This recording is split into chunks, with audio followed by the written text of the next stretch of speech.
Poor mom buys old used car and finds a heartbreaking letter under the seat. A poor mother purchased a used car and discovered a heartbreaking letter beneath the front seat. Little did she know that letter would change her whole life. Before the video starts, please subscribe to join our community. Your support helps us grow, and hit the notification bell to stay updated with our latest content. Derek and Sophie had seen many ups and downs in their lives. The couple was orphaned when they were young, and after they married and started a family.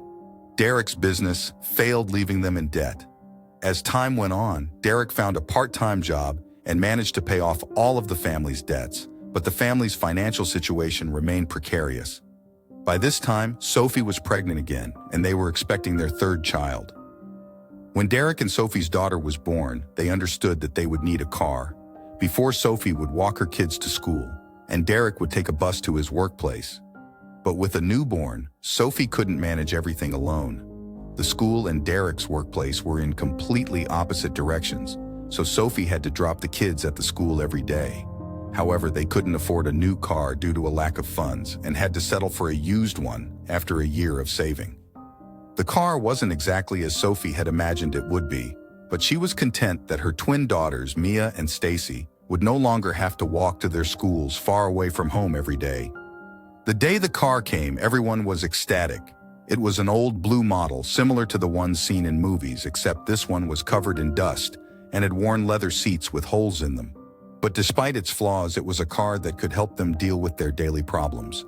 Soon Sophie was cleaning the car, ensuring it was dust-free before they started using it.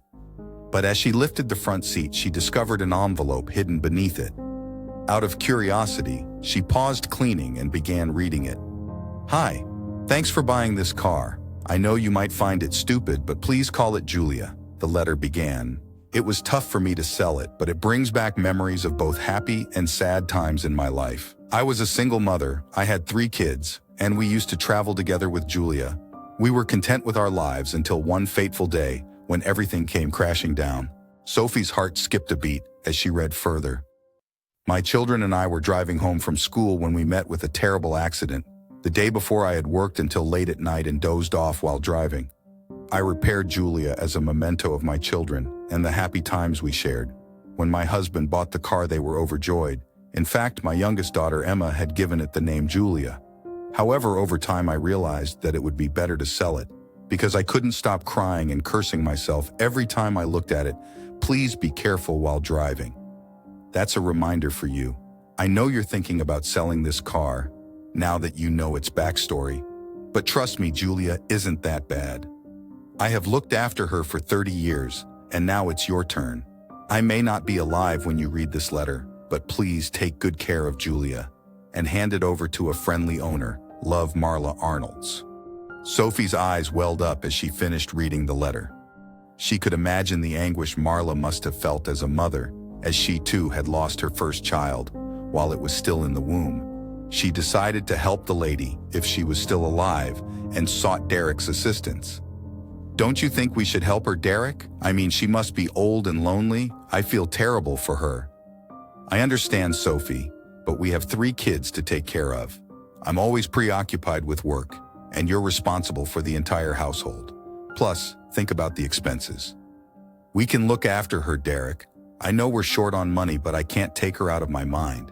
She's a poor mother who has lost her children." Sophie's eyes teared up. She must have gone through what we went through when we lost our baby girl, and that's a terrible feeling. Derek hugged Sophie. "Fine, honey. If you want to do it, let's give it a try. Let's inform the cops about it tomorrow, okay?" "All right. But I hope the lady is safe and alive." Derek followed Sophie's advice and asked for the help of the police to locate Mrs. Arnolds, but they didn't hear back from the cops for almost a week. Sophie had given up hope that they would locate her. But one day she received a call from the police station informing her that they had finally found her. "Please note down the address, ma'am," the cop on the line said. "However, we need to ask some questions because when we told her about you, she said she didn't know you." "I'll tell you everything, officer." "But is the lady safe? Nothing happened to her, right?" Sophie asked. "She's fine, ma'am. Don't worry about that. Just come as soon as you can." "Okay, I'm just leaving my home. Make sure she's not alone, Sophie said as she hung up the call. Sophie dashed over to the address and found herself in front of a huge villa. When she walked in, she discovered two cops and an older woman in the living room. Sophie quickly approached the elderly lady and asked, "Mrs. Arnolds, are you okay?" Marla gave Sophie a puzzled look. "Yes, I am. But how do you know me, dear? And why were you looking for me?" Sophie took a seat and explained the whole story to Marla and the officers. "You have a kind heart, ma'am," one of the officers said as Sophie finished. "No one ever goes out of their way to help someone like that. Anyway, take care. We're leaving right now." After the cops left, Marla told her whole story to Sophie and why she'd left a note in the car. It turned out her husband was a wealthy businessman. One day, she received a call that her husband had died in a tragic accident on his way to the airport. After losing him, Marla sold her house and moved back to her parents' house with her children and her car, which her husband had given her on their last wedding anniversary. Sadly, soon after her parents left for their heavenly adobe and she was left alone, Marla claimed she wasn't short on cash because both her husband and parents had left enough inheritance for her and her children to live comfortably for the rest of their lives. However, after the death of her husband and parents, she needed something to occupy her time, and the job helped her until it became the reason for her distress again, as her kids died. Sophie felt so bad for the old lady that her heart sank.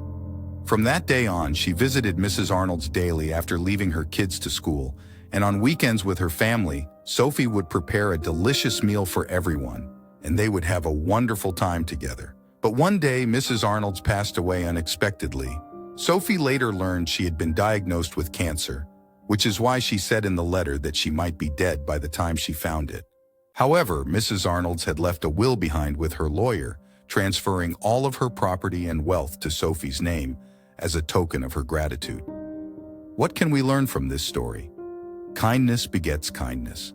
Sophie helped Mrs. Arnold's without expecting anything in return, and in the end, she received Mrs. Arnold's inheritance. Be generous and helpful to others, just like Sophie was to Mrs. Arnold's.